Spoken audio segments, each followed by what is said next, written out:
Maintenant qu'on a terminé donc, le texturing et le précalcul de nos textures sur donc, notre mesh finale, d'accord, donc la retopologie de notre lance, on va devoir donc maintenant précalculer le niveau de détail des éléments, d'accord. Donc rappelez-vous qu'ici, on avait donc des éléments qui ont été sculptés, donc du coup qui ont beaucoup de détails, et ce détail-là, on peut le précalculer sous forme d'une carte normale qu'on va joindre à notre mesh low poly pour récupérer le détail qu'on a ici, d'accord. Donc pour ce faire, on va commencer donc, par la tête. Donc ici, je vais décocher donc la décoration tête. Donc ici, je vais décocher donc toutes les décorations que nous n'avons pas besoin.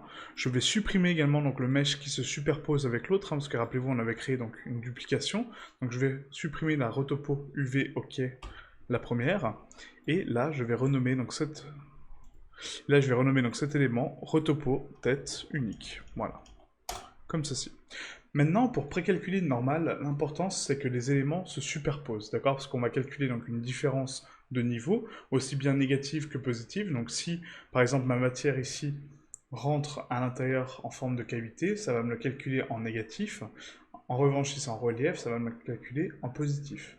Donc pour ce faire, il faut superposer les éléments. Donc là, on va faire un Gx2 en négatif, d'accord, pour remettre donc la tête à 2, puisque rappelez-vous, au départ, on l'avait décalé à 2 mètres sur la droite. Et là, mes deux têtes se superposent parfaitement. Maintenant, pour ce faire, pour précalculer le normal, il faut d'abord créer le programme qui va la précalculer, cette normale, d'accord. Et qu'est-ce qui va précalculer ma normale? Bah, une texture. Donc, on va retourner ici donc, sur la retopo tête, dans matériaux, et on va créer un nouveau programme, donc un nouveau nœud, qui va me permettre de garder, de sauvegarder les éléments que je vais calculer. Donc pour ce faire, on va faire Shift A, texture, texture image. Je vais créer une nouvelle texture, d'accord, pour indiquer donc la qualité de ma texture et comment je souhaite précalculer ma texture. Donc là, on va la mettre T-du-bas, tête-du-bas, normal, détail, d'accord, donc normal, D ou détail, hein. Après à vous de mettre, hein. Moi je vais mettre normal, détail, voilà. On va la mettre en 4096 par 4096. La couleur importe peu puisqu'elle sera modifiée par le précalcul, hein, d'accord, donc ça sera une carte normale, donc bleu, hop, et je valide avec OK. Ici, je mets bien donc les éléments en X, Y, Z. Je sélectionne mon nœud, un très important qu'il soit en subbrillance, d'accord, qu'il soit actif, et ensuite je peux commencer mon précalcul. Donc pour le précalcul de deux objets, c'est assez simple, on va pas passer par l'onglet précalcul, hein, d'accord? On va passer par le précalcul directement sur Blender, donc pas la donne, mais directement le précalcul sur Blender. Et pour ce faire, on va ici donc dans le mode rendu, et on va passer sur Cycles. Donc Cycles, c'est le moteur de rendu Cycles, hein, comme je l'ai expliqué au tout départ de la formation. Et ce mode-là nous permet de réaliser un précalcul. Donc pour ce faire, on a ici donc l'onglet précalculer, on le déplie, et là on a différents modes, hein. Donc on retrouve un petit peu tous les modes qu'on avait vus ensemble sur le précalcul, de manière un peu moins détaillée, d'accord, un peu moins puissante, mais ça fonctionne quand même très très bien. Donc là on va sélectionner donc normal, et en sélectionnant normal, donc j'ai ici donc l'influence qui va être calculée par la tangente, d'accord, donc plus x, plus y, plus z, et du coup on est ici par rapport à l'objet. Donc moi je vais sélectionner par rapport à la tangente, d'accord, donc c'est les tangentes de mes normales qui vont déterminer donc les positions de mon mélange, et je veux mélanger donc les positions en positif, d'accord, parce que je veux rajouter, je veux pas enlever, je veux rajouter donc les positions en plus. Donc tout ce qui est au-dessus, tout ce qui est en dessous. On va activer ensuite donc sélectionner vers actif, d'accord, pour précalculer donc deux objets.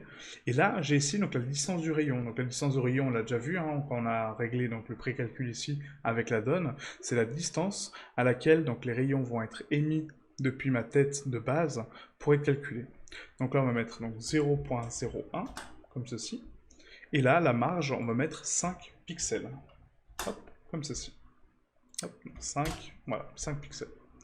Maintenant que j'ai déterminé donc ici tous les réglages de mon précalcul, que mon nœud, donc mon programme est bien sélectionné, encore une fois, il ne faut pas que donc un autre soit actif, que ce soit celui-là qui soit activé, qui soit donc en subbrillance, encore une fois.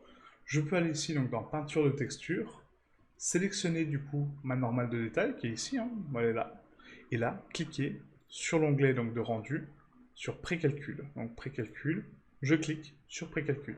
Sauf que là, il va me dire, mais attention, tu n'as pas sélectionné tes objets correctement. Donc avant de précalculer, il faut que je lui dise d'où je calcule et vers où, d'accord? Donc toujours, rappelez-vous qu'ici on a un petit rappel, hein, donc c'est sélection vers actif. Donc la sélection, c'est ma tête, et l'actif, c'est la retopologie, d'accord? Donc sélection en orange foncé, actif en orange moins foncé, du coup en orange clair, hein, en orange, quoi. Ok?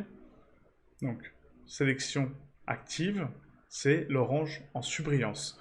La sélection non active, du coup, donc le sélectionné, c'est l'orange plus foncé. Maintenant que j'ai sélectionné donc, mes éléments, donc c'est-à-dire que ça va calculer donc, depuis ma tête de sculpture vers ma retopologie, je peux lancer le précalcul. Et là, il va me calculer donc automatiquement la normale, donc on a ainsi une petite barre de progression, d'accord? Et on va attendre que ça se termine tranquillement. Ah, donc la carte de normale est terminée, et maintenant je peux analyser un petit peu ce que j'ai à l'écran, donc on va repasser en mode objet hein, pour enlever la carte UV. Et là, si je regarde, donc ça n'a pas trop mal calculé hein, mes éléments, sauf que j'ai ici donc des défauts de normale, d'accord? Donc ici, quand on a des zones qui dépassent donc la valeur bleue, la valeur nominale, et qu'on n'a pas de magenta ou de cyan, qu'on a des valeurs rouges pures, jaunes ou vertes, c'est-à-dire que la normale est trop forte, d'accord? Donc là, c'est sur mes yeux, donc je vois qu'ici, il y a des zones de superposition. Donc vu que je sais que c'est sur mes yeux, ce n'est pas très grave. En revanche, on a ici une zone verte qui est donc sur ma tête, et là, par contre, là, ça pose problème. Donc à moi de régler le rayon de distance, donc le rayon de calcul, le rayon de propagation des normales, pour dire que voilà, je veux calculer un petit peu moins fort ou un petit peu plus fort, en fonction de ce que je souhaite. Donc on va le baisser un petit peu, on va mettre à 0.005, voilà, et on relance le précalcul. Donc le but c'est vraiment de trouver la bonne valeur qui vous corresponde en termes de normal. Si ce n'est pas le cas, si vous n'arrivez pas à rattraper les valeurs, on peut peindre dessus hein, pour la rattraper, c'est pas un souci. Mais par contre, voilà, donc ça dépend vraiment du mesh et de votre carte UV et comment est proposé votre mesh. Si on a des zones qui sont très rapprochées, comme là par exemple c'est le cas des yeux, donc les paupières qui sont vraiment très rapprochées, si ma distance de rayon est trop grande pour calculer des zones plus grandes, bah du coup ces zones-là donc qui sont plus petites vont être tronquées et ça sera un mauvais résultat. Vous voyez, donc là j'ai rattrapé donc, la zone que j'avais en verte et j'ai même rattrapé la zone que j'avais de mes yeux. Donc c'est-à-dire que ma valeur parfaite, ma valeur pour avoir de bonnes normales, c'est 0.005. D'accord? Donc c'est ni trop haut ni trop bas. Et du coup, il va pouvoir précalculer donc aussi bien de façon négative que positive.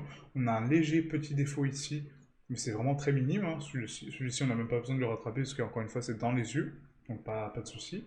J'ai pas besoin de détails dans les yeux. Et là, par contre, ma normale est vraiment très très propre. Hein. On a vraiment donc, le lissage, toutes les positions, tous les plis, hein, toutes les stries qu'on a voulu donner. Donc maintenant que j'ai cette carte normale, je dois la sauvegarder comme n'importe quelle texture qui est créée sur Blender.